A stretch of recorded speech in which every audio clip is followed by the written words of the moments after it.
Yan, good morning guys. I-tour ko kayo sa aming munting mga baka. So, every morning nagagatas kami. Ayan, every morning and afternoon.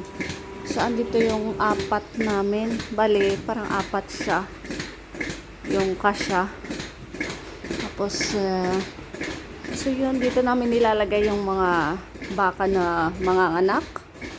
Mga 2 days hanggang sa mga anak siya due date, dito na namin siya para mas madali namin i-address, mas malapit. Kasi kung dito sa loob,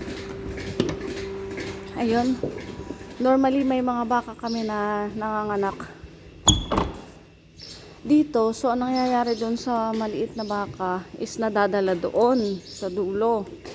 At the same time, naiipit dito yung buntot or yung paa. So nagkakaproblema. Kagaya nung isa na nakita nyo na may problema sa paa, yun na nangyari.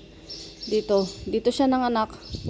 So hindi namin siya naipasok agad kasi may baka na minsan yung due date niya mas nanganganak ng maaga. So nalilate kami. So ito yung dito nahihiga yung aming mga baka. Konti lang naman to guys. So may mat ito, parang medyo malambot, para komportable sila kasi kung concrete, hindi siya comfortable sa mga baka.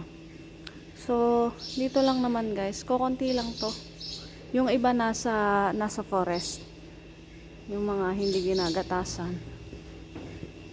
So ito makita nyo yung nagli-leak na kasi pag punong-puno na talaga siya, nagli-leak na yung kanilang gatas. So tumatalsik na, so nababasa.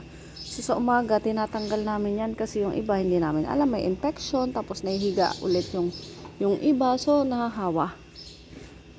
So bari dalawang to, yung isa is yung hindi namin ginagatasan dun sa kabila kasi 2 months to 1 month bago sila manganak, dapat hindi mo sila gatasan. So wala kang gatas na makukuha. Parang tapos dito naman sa kabila, dito sila naglalaro, tumatakbo, at tapos nandun yung kanilang damo.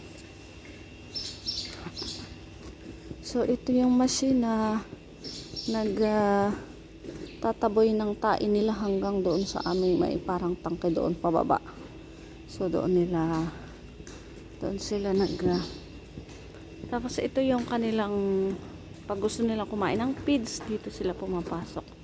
So may mga number yan, tapos automatic yan, pag pumasok sila doon madedetect yung kung anong number kasi na-adjust namin kung ilang kilo yung pwede nilang kainin within a day. So kung ilang kilo lang yung nakalagay sa kanilang number, yun lang ang lalabas. So ito yung pangalawa, ito yung mga manganganak ngayong June or July.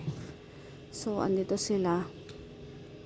Tapos andito yung kanilang, dito na iipon yung mga tae ng baka, tapos lumulusot siya doon sa mga butas na yan. So yun guys, if anything na mayroon kayong tigkabila, yun dito at saka dito sa kabila. So kung mayroon kayong ibang tanong or gustong malaman tungkol sa pagbabaka, basic lang naman ang alam ko. Ito yung mga damo na may tae, hindi namin inilalagay doon sa tank kasi minsan matagal siyang mabulok, so mahirapan. So ito, dito sila kumakain. So salamat sa panonood. Bye.